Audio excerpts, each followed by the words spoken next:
Have you ever had the words, "statins don't cause that," uttered to you? Well, if you have, you're not alone. That's this week's topic. Stay tuned.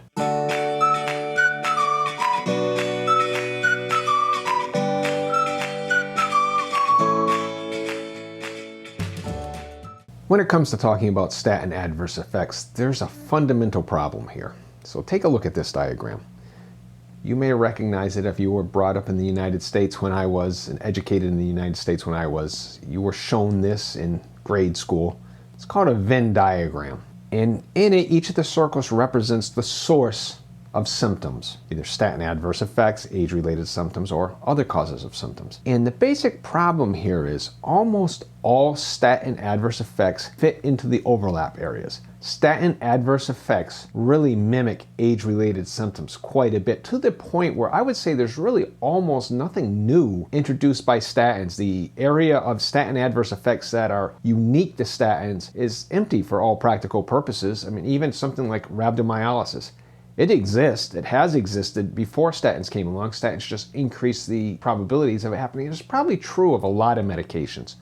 So here's the problem. When you report an adverse effect to your doctor, well, quite often they will say, well, you're getting older. I heard that so many times. Oh, you're getting older. And it's hard to disprove such a thing because you can't make yourself younger and run an experiment to see if the symptom goes away. They may also attribute it to other symptoms, stress, type 2 diabetes. If you're a smoker, they'll say it's because of smoking. And it gets so bad that I even have friends who have conditions that could be caused by statins, and their response when I mentioned that was, no, that's caused by my type 2 diabetes. They may be right, and that's actually the core of the problem here. It's hard to tell. There are some preconceived notions, and there's a condition that a lot of doctors suffer from, and I call it statins don't cause that itis. And it usually starts with a conversation where the doctor says statins don't cause that, and they'll add or clarify by saying it hasn't been reported, so it can't be statin induced. And then there's a therefore, I won't report it. Well, you may recognize this kind of reasoning, and I'll go a little further here. So suppose you stop taking statin. If the symptom resolves, they can blame it on the nocebo effect. They can say, well, yeah, you got off the statins, so you convinced yourself that these symptoms weren't there anymore. Or if the symptom doesn't resolve, well, they say, well, obviously the statins didn't cause it. It could be that the statins cause permanent damage. That's happened to enough people. Or that the effect is a long-term effect and it's going to take a long-term recovery period. So this type of reasoning can be described as arguing in a circle. You see what I did there? I put people arguing they're in a circle. And the problem with circular reasoning is you can't prove or disprove it either way. There's no foundation for making that decision. So you have to be a detective. And the way to do that is to keep a journal, a daily diary of all your physical symptoms, good and bad, especially if they're not normal for you. Include symptoms that you don't even think are associated with statins. Fortunately, I was doing that because there was temporal mandibular joint earaches that I did not associate with statins, and I got actually separate treatment for it, but I had marked it down. The peripheral neuropathy, which my doctor didn't recognize as a side effect of statins, I also recorded, but I didn't realize that it was caused by statins. I learned about that later. You need to be as objective as possible. Take blood pressure readings to see if stress is involved. Take your weight, your heart rate, blood glucose measurements if that's appropriate for you. What meals you've eaten, hours of sleep you've been getting, the quality of sleep. For feelings that are subjective, well, try putting a number on it, on your subjective feelings, such as a level of pain, your level of malaise, queasiness, stress, or how many minutes or how much distance you end up walking before you feel like you're out of breath. I mean, in a way, all these symptoms are subjective, with the exception of actual physical manifestations such as increased liver enzymes or rhabdomyolysis or necrotizing myositis, or things where they can clinically actually diagnose it. Just about everything is subjective. Your pain level, muscle pain, myopathy. Well, how do you prove to your doctor that your pain is even real? You say it is.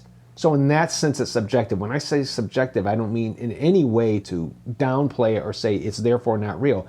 It just means you're the only one who can truly detect it. So you need to put your subjective feelings into words, develop a consistent language in your journal for it. Ask family members and coworkers about their observations of you. I actually depended on coworkers to tell me, you seem to be out of control. You're losing your temper all the time. That seems to have been an adverse effect of statins that I didn't realize, but my coworkers were actually noting these things. Then you have to be your own advocate. Sit with your doctor and arrange with your doctor to take a statin break. You continue to know all your physical symptoms in your journal. You'll keep your journal going. You're going to have to be patient. Adverse effects that took years to accrue, they're not going to disappear quickly.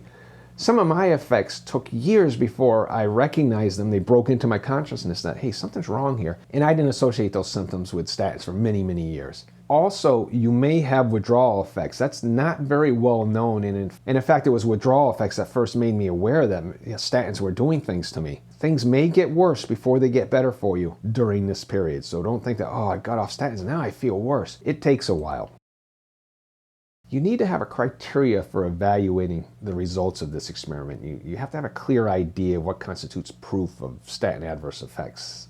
Your subjective feelings do count. They are real. But if you are feeling that the pain went from a 6 to a 5, that's really on the hairy edge of even detectability. But if you found that the pains went away completely, that's subjective, but it's kind of objective also, in the sense that at least to you, it's not a matter of trying to guess how much better or how much worse it got. It went from very much to very tolerable or something like that. It also might help for you to find a disinterested third party to help your evaluation. And disinterested, that term is very important. It doesn't mean an uninterested person. It just means somebody who doesn't have a stake in the game. So maybe your spouse wouldn't count in that case because they have a stake in trying to help you out. Whereas a coworker, for example, well, they have a stake in your well-being, but they're not going to gain or lose so much from what the result is going to be. They shouldn't have a particular interest in saying you should get off statins or you should stay on statins. To find a disinterested third party can be very helpful in evaluating from the outside what's going on with you. Yeah, you've made a lot fewer mistakes at work lately. You don't seem to get as grumpy. You seem a little more energetic. I found that when I was going into work in the morning, I was dreading it. By the end of the day, I was actually feeling pretty good. People say, oh, that's obvious. You hate work. So you're feeling better when you're leaving work.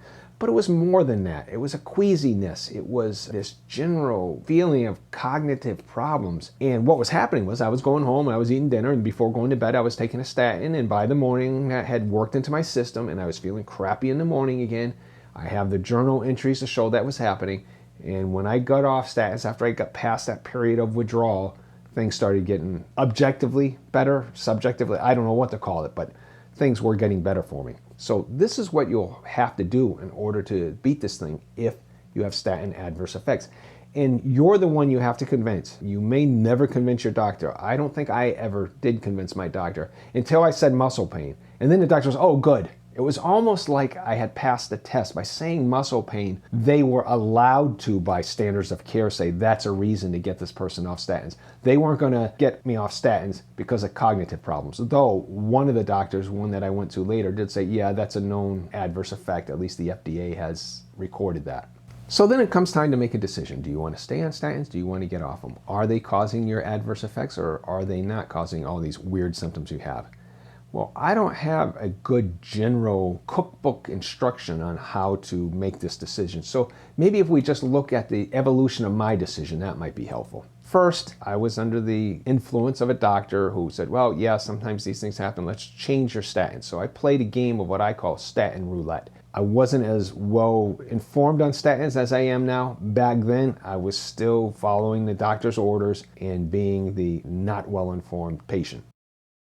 Then we tried reducing the dose and the frequency of the statins. Didn't seem to improve things very much.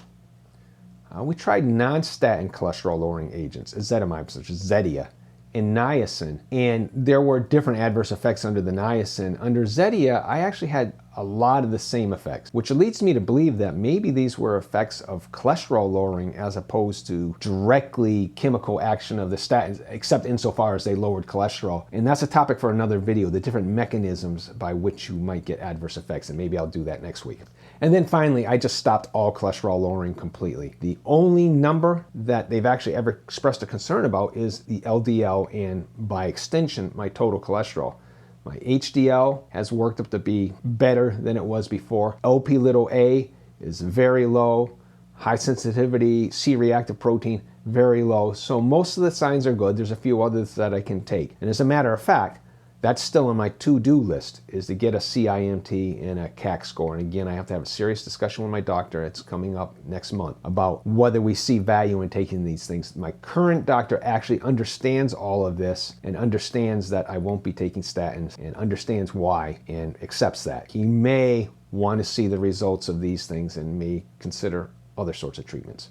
Next, I'd like to tell you a story from the perspective of a different disease. That's called cyclic vomiting syndrome. It is as unpleasant as it sounds, and you can, just from parsing the words, and you can look it up, and apparently new cases of it are like 3 in a million people. I have a relative whose husband has to deal with this. It's a very disheartening condition. And they quite often end up at an emergency room, or they did before it got diagnosed. This is one of these things that, like transient global amnesia, is a diagnosis of elimination. You eliminate everything else and say, yeah, okay, this is what you've got. And it's so rare that emergency rooms rarely see it. So whenever they showed up to the emergency room, they were faced with this unfortunate reality. The symptoms of cyclic vomiting syndrome, which I'll call CVS from now on, are very similar to the symptoms from a drug overdose. And in this case, the emergency room personnel, they didn't see somebody with CVS.